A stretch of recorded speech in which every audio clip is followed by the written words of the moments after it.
Hey guys, how's it going? It's your boy M.K.S here, back here with another video and another topic, and as ever, another cup of tea.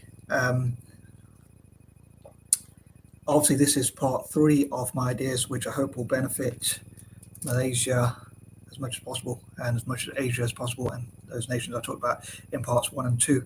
And welcome to, so I meant to say, and welcome to my video, which will hopefully benefit Malaysia, especially, and other Asian nations, and like what I talked about before about the M.K.S. But yeah, so I hope you will enjoy this video, and as I mentioned in part 2, please check out, please post any info, stats, facts, or whatnot that you know about Malaysia, so that people can find out, like any famous. I think I put it in the description. Like, please let me know about any, or let me and others who watch this video know about anything about Malaysia, like info, stats, statistics, basically facts, or anything else you can, including like famous Malaysians, Malaysian entrepreneurs, Malaysian projects that we can help to promote, perhaps, and things like that, from Google or elsewhere. I know, a bit lazy sometimes to check. I know I could. Maybe I'll post in the comment section links to Malaysian entrepreneurs. I've heard of one which is like Tony Fernandez, who I think is Eurasian like myself, and who ran Malaysia, Air Asia, I believe, which is in Malaysia. But I think he was a former CEO. I don't know if he still is, or he went back to it or not. But yeah, any facts or information that you know about things like that, or just generally about Asia, anything about Asia, Malaysia, sorry, in this particular case, or even Asia generally, like when their Independence Day was, or the size of their population, their economy, and that kind of thing, and also ideas to benefit them for the future, things like that. But I'm sure there were some other things I could have covered, but I'm going to move on to the list, carry on with the list, obviously, the continuation of the list, because I think the intro, I do try and keep it to a minute long, but this went a bit too long. But anyway, yeah, I'm up early in the morning because I went to sleep a bit too early, and I only meant to have an hour skip, but I ended up about 3 or 4 hours skip, so a 3 or 4 hour skip, so I'm probably a bit too energized for this time of the morning, but I hope I won't suffer from burnout anyway. But anyway, I'm going to stop laughing, and here goes. So number 21, again, I would love to find out the history of Malaysia, any stats, facts, or general info or whatnot about Malaysia, about its history, when it got independence, perhaps, or things like that. And yeah, looking back in the past and what it can learn from the past, from its own past, or from other countries' pasts, and things like that. Number 22, I'd love to see what Malaysia could do in the future, like how they could, again, come up with new ideas to promote their movie and music industries and other such industries, and how they can achieve their potential as much as possible. Number 23, I would love to fundraise as much as possible and just generally support Malaysia to achieve its financial and general potential, and get as much money as possible into the country to benefit, into the nation, country, whatever term you prefer to use to say, to benefit as many people within the nation as possible in all possible ways, through its tourism sector, music and movie industries, entrepreneurship, supporting young people, and all sorts of things like that to help them to develop. So all possible members of their society will benefit as much as possible.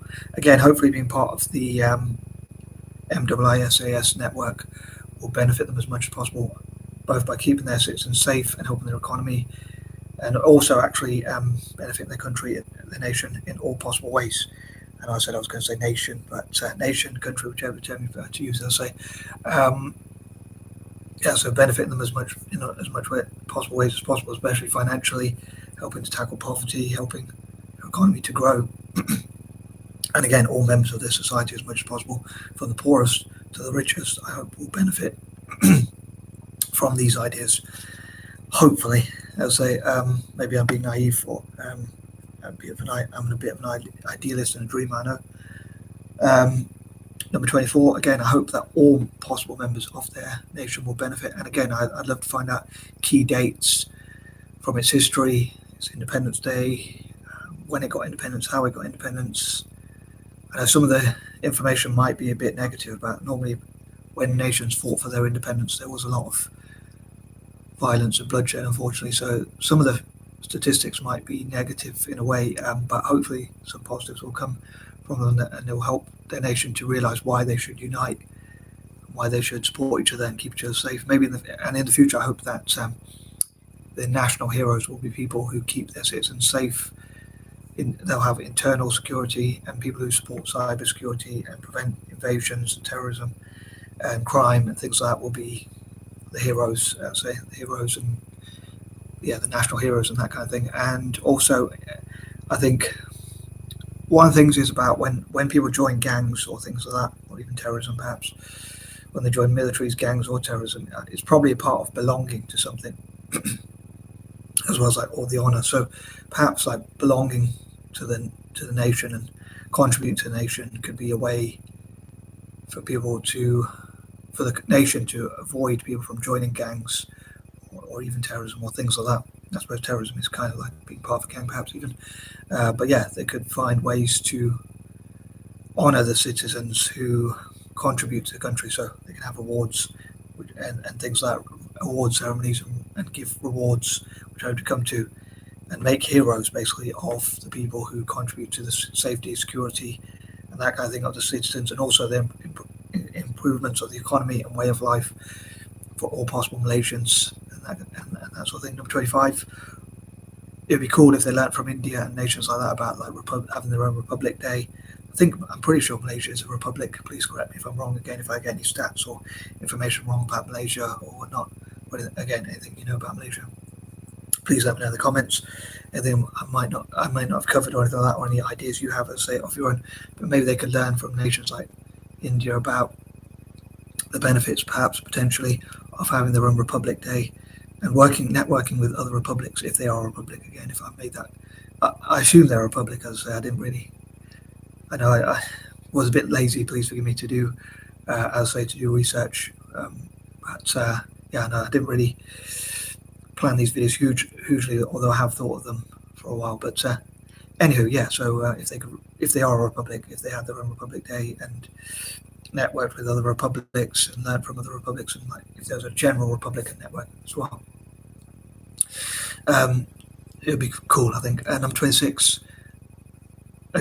Again, one of the reasons why I wish to support them is because they were colonized. So I hope that they can network with, as well as like republics. They can, if they are a republic, so they could also network with other countries, nations, which I've prefer to use, which were colonized, such as I say, India and Indonesia and Singapore and South Africa and other parts of Africa and Asia as well, like countries that were colonized. I think it'd be cool if they had their own network. Maybe that's what the BRICS could be or form into, like nations that were colonized at some point, supporting each other maybe. But yeah, I love also on that note, maybe anti-imperialists generally to support Malaysia. Maybe that would be a cool idea as well. Number 27, again, I think it'd be cool if they had their own way of rewarding and honouring and acknowledging those who contribute to the nation, and their own award ceremonies and rewards and that kind of thing. If they could do that as much as possible. Another thing is, as I said before, like hopefully my ideas will benefit nations like Malaysia, including Malaysia, as much as possible, and the whole of their nation in this case, let's say. And as a reward, I hope they will support Italian football and Celtic, and work with Italian football teams and Celtic, and have I'd love for Italian teams, especially Serie A teams, and also Celtic, to have their own supporters clubs and academies in nations such as Malaysia. Maybe just like Rwanda does with their tourism industry, how they sponsor Arsenal. I would love for them to also sponsor, on that note, actually as a side note, Italian teams and Celtic as much as possible. Maybe when it comes to Italian football, improve race relations as well in Rwanda's case. But Malaysia could do similar stuff, like they could have Malaysia Truly Asia advertised on Italian football teams' tops, perhaps, or on billboards, or on the stands, or in the stadiums and that kind of thing in Italy, and also similar for Celtic, and again have sports clubs and academies which could help develop footballers in Malaysia who could play for Serie A teams perhaps, and Celtic, or in some cases Serie B or Serie G teams perhaps as well, or especially younger players as well could develop through the lower leagues and then eventually advance. So hopefully it'll be a mutual benefit, as I say, but also as a reward for me if I manage to benefit Malaysia. So I'm hoping somehow, by some miracle, I'll be able to do so through my ideas. Number 28. On that note, I'd love to travel to Malaysia and nations like that. It's on my bucket list, so I'd love to network with them. I'd love to visit, as I said before, like my fellow Eurasians, as well as in this case Christangs, as well as also neurodiverse people as well, as I often mention. And on that note, number 29, I would love for my fellow Eurasians, especially possibly mixed race people generally, but especially Eurasians, including Anglo-Indians, Christangs, and Indos, to visit, and other Eurasians as well, from Japan, China, Korea, and elsewhere, Hapas, Hafus, and whatnot, to visit, as they're called, of course, to visit Malaysia and nations like Malaysia, and share our ideas with them, and also, as a neurodiverse people, to showcase what we can do for nations like Malaysia. I love to work with special needs or learn disabled or neurodiverse, neurodivergent, whichever terms you prefer to use, organizations, schools, associations, and whatnot in nations like Malaysia, and showcase what we can achieve. And I'd love to support artists and writers, and poets, artists, writers, creatives, and whatnot, with conditions like dyslexia, ADHD, and whatnot in and across Malaysia, and as well as the rest of Asia. And yeah, as I say, work with organizations, schools, associations, NGOs, charities, and whatnot. And